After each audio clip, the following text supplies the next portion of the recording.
So I'm assuming we are live.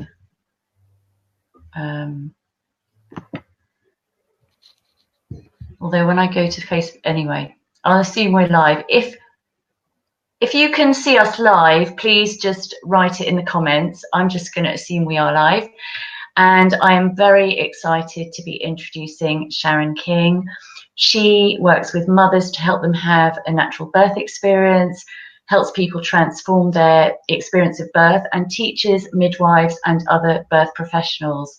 She's also author of the book Heal Your Birth and Heal Your Life, and is a Matrix Reimprinting teacher and founder of Matrix Birth Reimprinting.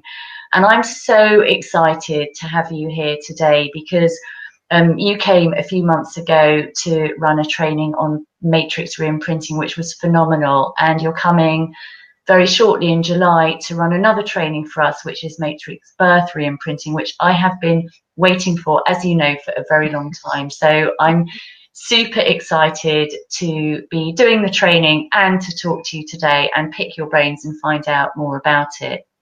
So maybe you can start off by sharing a little bit about what Matrix Birth Reimprinting is. Okay, well, Matrix Birth Reimprinting uses the technique EFT, or otherwise known as tapping, and is based on Matrix Reimprinting, which also uses EFT, where we actually go back into our past. We look for moments of trauma in our past where we've created a negative belief, and we work with our younger self to help them release the emotion, the shock, the trauma, the feeling of isolation around what happened. And then you re-imprint a new positive picture. And Matrix Birth Reimprinting actually does something very, very similar in the fact that we go back and we work with our baby self, whether that be in utero, at birth, or after birth. And we go through and we look for those moments of trauma, whether that's been a traumatic birth or mum's experienced something traumatic while she's pregnant with us. And we go back and work with that trauma. And then we re-imprint a new picture how, let's just say, the birth should be. And we go back through that bonding process as well. So many of us have experienced separation from our mothers at birth. And that's one of the biggest areas I think that we end up working with, is actually healing those separations, plus all the experiences that go on during our birth process. Yeah. So one common school of belief, which I don't subscribe to in the slightest, but you often hear it, is, but babies don't remember their birth or early experiences. What's your experience of that? And maybe you can share any stories that you've had with clients that maybe shed some light on that. Well, as adults, we don't have a conscious memory. We don't remember our birth experience, but there is consciousness there right the way from conception, from right that early on. And if you have a conversation with your 3-year-old, and it seems to be that 3-year-olds are old enough to verbalize what happened to them, but also not too old to forget. So, there's been many Facebook groups discussions where women have been sharing their stories of their 3-year-olds sharing what happened to them at birth. And of course they do it in their limited way. And I'll give you an example. An example that I share in my book is about a little boy who was born by C-section, and his mum had been given too much of the epidural. And the reason why she had the epidural in the first place was because she was in so much pain. She had been induced and she was in so much pain, and she described the pain as being backbreaking. So they gave her an epidural. She was totally paralyzed up from the neck downwards. They gave her the C-section, and she wasn't able to hold her baby when he was born. So on his 3rd birthday, I think she just asked him, do you remember your birth experience? He said, "Oh, yes, Mummy, I do." She said, he said, "I couldn't get out." And he started making that head movement like he was trying to get out. He said, "I couldn't get out." He said, "So what I did is I went and got myself a step ladder." He said, and then I climbed out towards the light, he said, to get myself out. He said, and then I was no longer breaking your back. Oh. So he knew, he heard that conversation, because she'd never told him that's how she described the pain.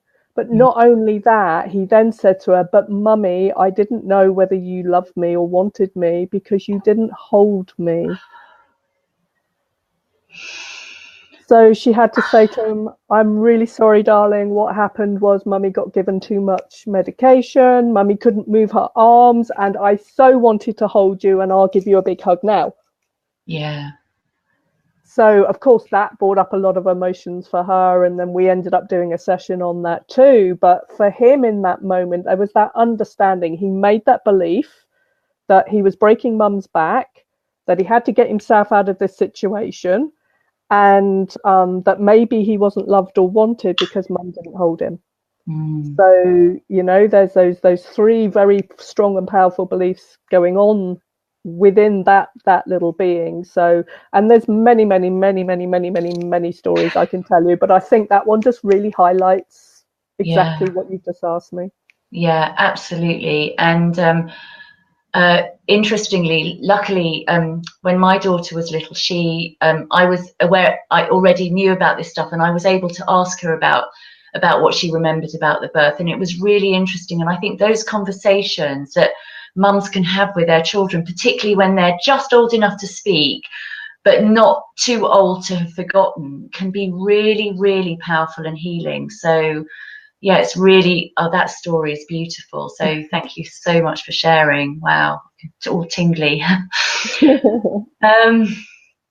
So obviously, as you know, my passion is very much working with mums. So maybe you can share a little bit how matrix birth reimprinting might be able to help pregnant women or women who are thinking about conceiving.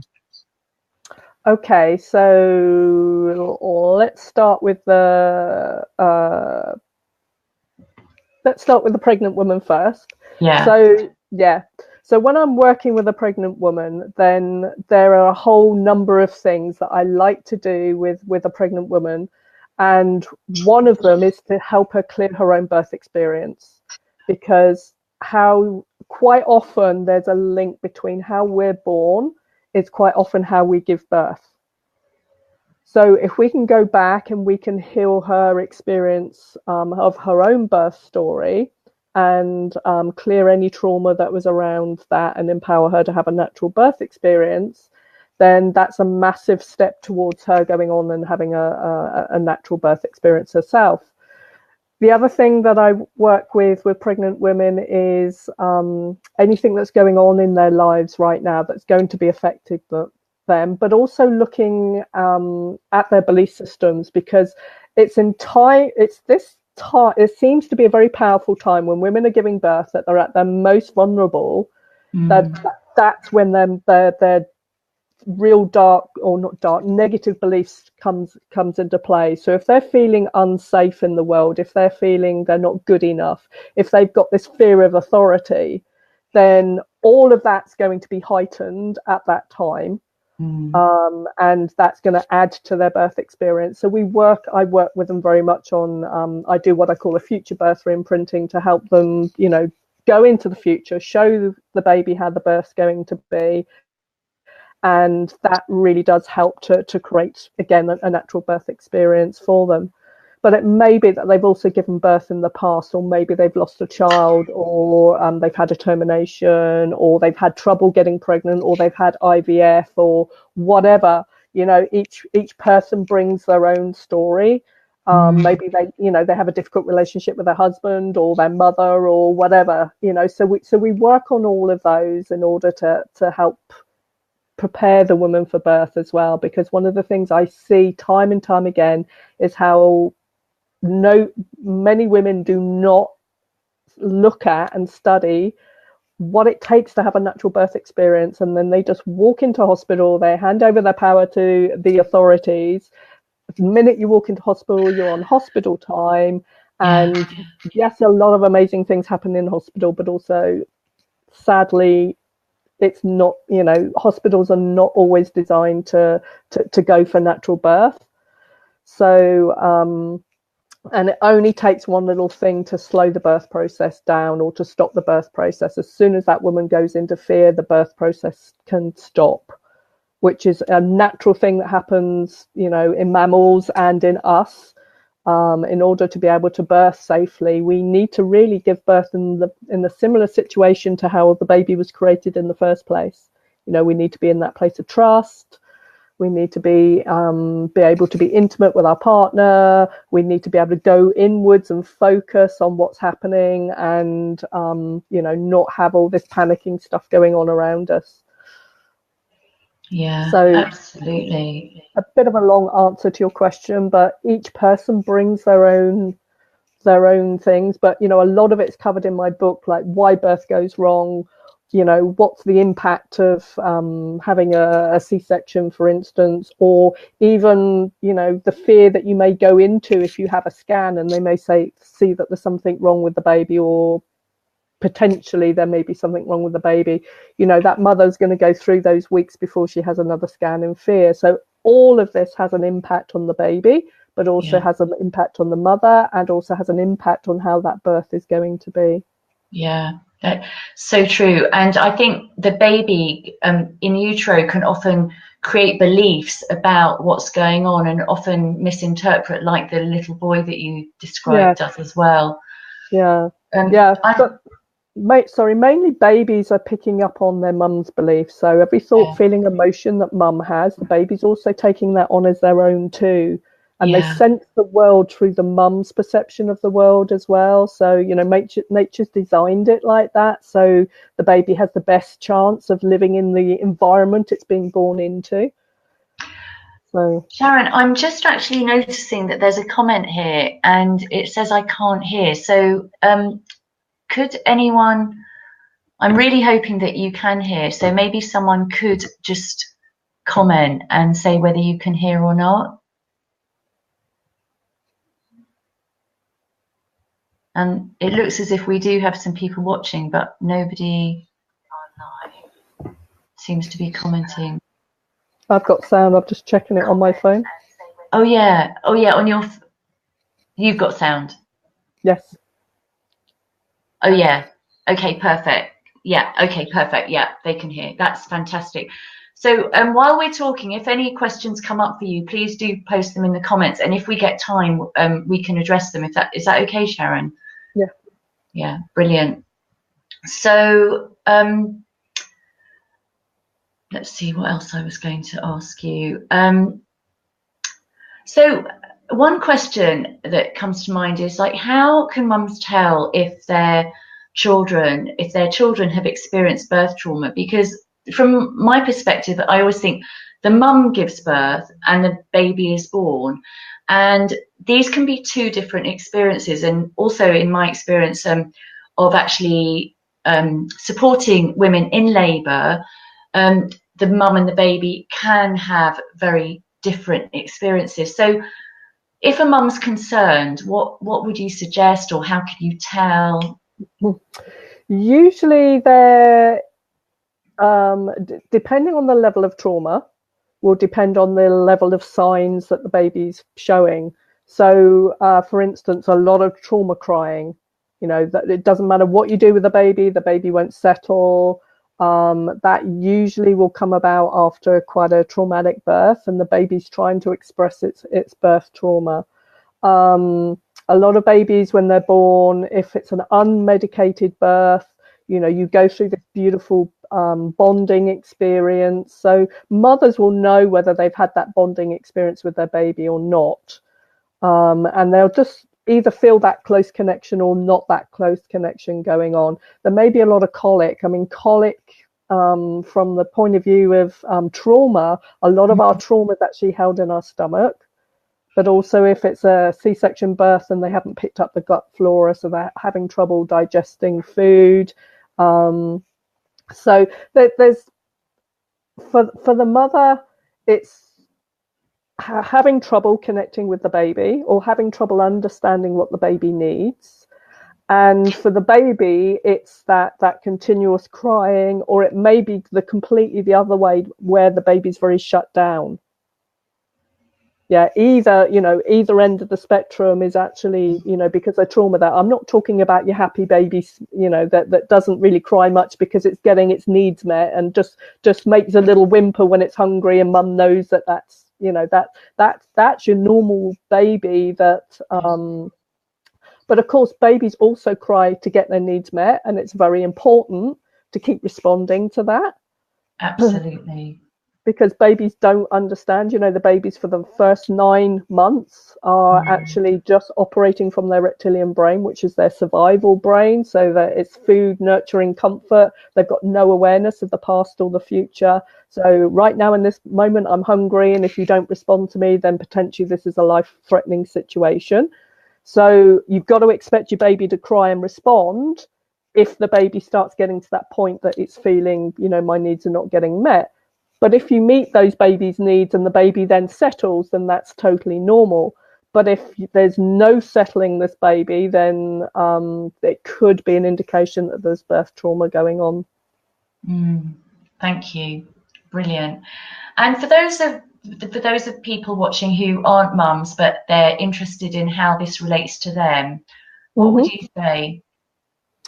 Well, there's a whole variety of things that can happen during our birth experience, and it can show itself in our lives in very different ways. So it could be something physical that's going on. So it could be, for instance, we get physical headaches on a regular basis, and this could go back. If you're a forceps baby, then that could be the cause of it. And if you go back and you heal the experience of being born by forceps, then the headache goes away. It could be, again, on a physical level, you may have eczema or asthma. So both of those are both linked to separation and grief, especially the asthma is linked with grief, and the more of the skin conditions are more linked to separations at birth. So those can show up in your child. It could be the fact that your child was induced. So babies, if they're left to their own devices, will start the birth process, and they'll also initiate the pace of the birth process through the release of hormones from their body. But if they don't get to start their birth process, then and mum's given an induction, then that's going to all of a sudden, just think about it, you're there in your little home, you've not even thought about coming out, and then all of a sudden these contractions start and everything starts to happen. So instantly you're powerless to control your environment around you. You're not you're not in control, and you're now being forced into being born when you don't feel like you're ready. So that can show up. Let's just say you've got a 2-year-old little girl, and you're rushing her to hurry up out the door. Come on, we need to go. Your brother needs to get to school. Put your shoes on, put your coat on. Come on. That little girl is just going to go into complete meltdown and trauma tantrum, because you're reminding her of that experience of being pushed out of her home too early when she was induced. So it's just amazing. It shows up in so many different ways. C-section babies, emergency C-section have different psychological effects to elective C-section, because elective C-section, again, doesn't get to start the labour, but 1 minute they're in the womb, the next minute they're out.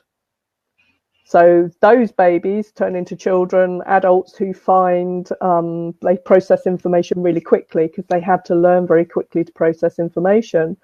But also they may not be that traumatized, whereas a baby who has got stuck coming out and knows it's trapped, maybe it's got the cord around the neck, or it's, it can't get through the pelvis and then has to be pulled out, then that baby, child, adult is going to have a totally different set of beliefs, as in, I can start a project but I can never finish it, or if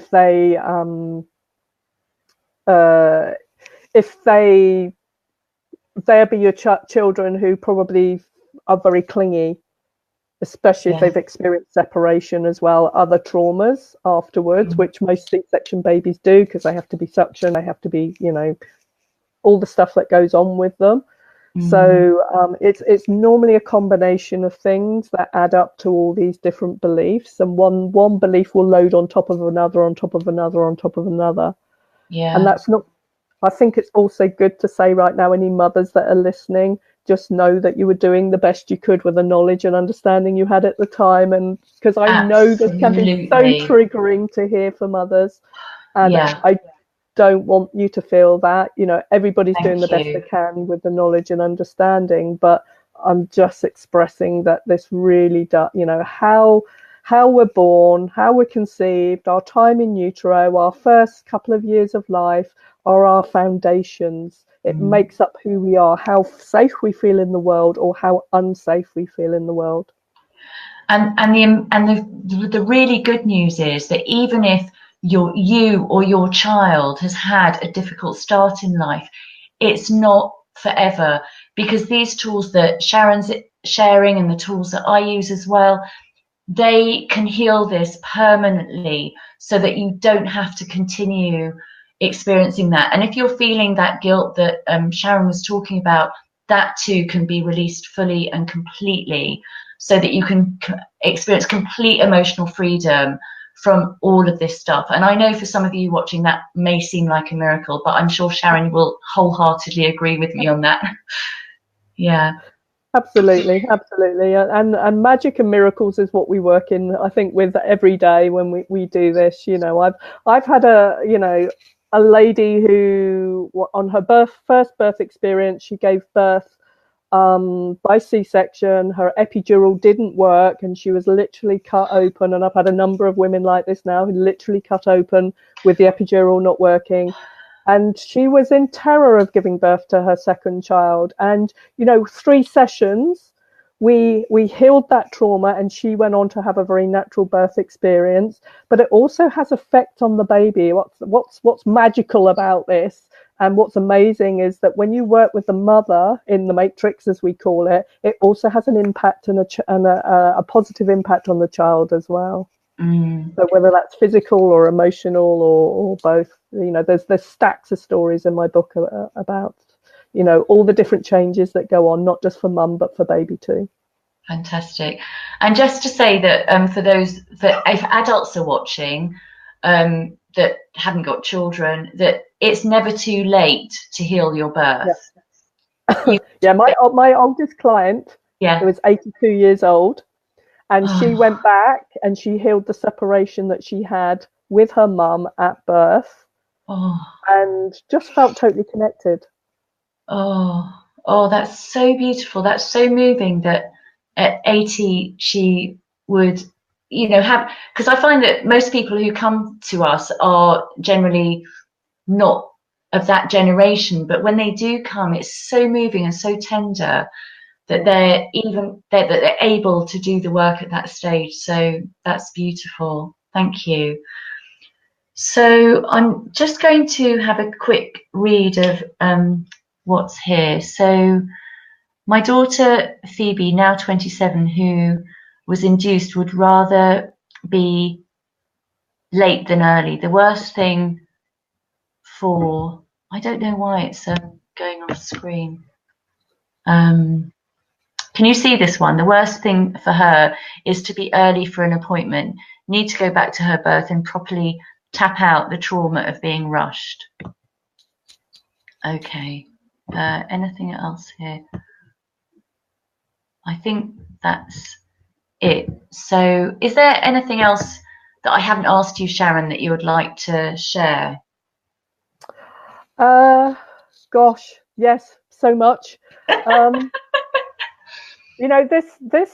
This work, although I've mentioned the word miracle magical, is actually, we're now beginning to really understand in a more scientific way how this helps with our perception of the world. And there's been a lot of studies coming out about mirror neurons in the brain, and our brain doesn't know what's real and what's not real. So you can be sat there watching a football match on television, and then your body starts to release all the same hormones as if you were one of the players on the pitch. So the important thing is that we feel bonded, we feel connected. And I know, and I'm about to try and get scientific proof of this, is that when we go back and we heal that separation, then we go back through the birth process how it should be, and we do the bonding process with our parent or our child, that all the same chemical hormones, all the physiological changes occur in the body at the time we're doing that session. And it's an energy that you can feel. As a therapist, I can feel it. I get so much oxytocin running around my body when I'm doing sessions, and I'm sure you do as well, Tamara. Yeah. But your client does too, so that's what's so exciting about this, is that actually what is meant to happen at birth, the physical changes, the emotional changes, and the mental changes that happen around that time, I believe can be recreated later on in life. So even if you've had the most traumatic time, it's as you said earlier, it's not too late to go back and do that. But if you've had trauma after trauma after trauma after trauma, it's not a quick fix, and you do have to go through, bit by bit and work through this in order to create that new foundation of feeling safe in the world. But honestly, doing this work, helping people to recreate their birth how it should have been, healing those misperceptions, and creating that feeling of safety and that feeling of love and connection, just has the most powerful and profound effects on people. Great.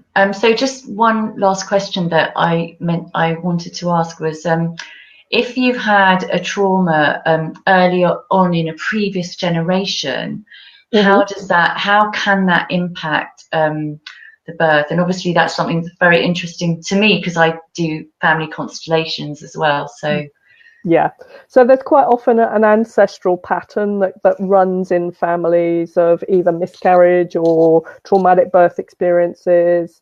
What I find fascinating is the fact that the egg part of us is actually developed inside of our mother when she was a baby inside her mother, which isn't that just the freakiest thing ever? I know. Exactly. So there's a very strong connection with our maternal grandmother, put it that way. And if our maternal grandmother is feeling scarcity and lack, and she's in survival issues, and maybe she's gone through the war or whatever, then those experiences. A quick story with you, because I want to bring dads in here as well. Yes. And I worked with a client who didn't know who his father was or his mother, because he was adopted, but he had symptoms of PTSD. Now we've been working together on his consciously, and we ended up in a session going back to that point just before conception, when the sperm and the egg were about to come together, and he was able to pick up from his father's sperm that his father had PTSD because he had been in some war. So we cleared the energy of the PTSD and went back through the conception, and after that his symptoms of PTSD went away. Wow. That's very powerful stuff. Thank you. Amazing. So okay, so for people who would like to read your book, can you just let us know your website and where they can find it?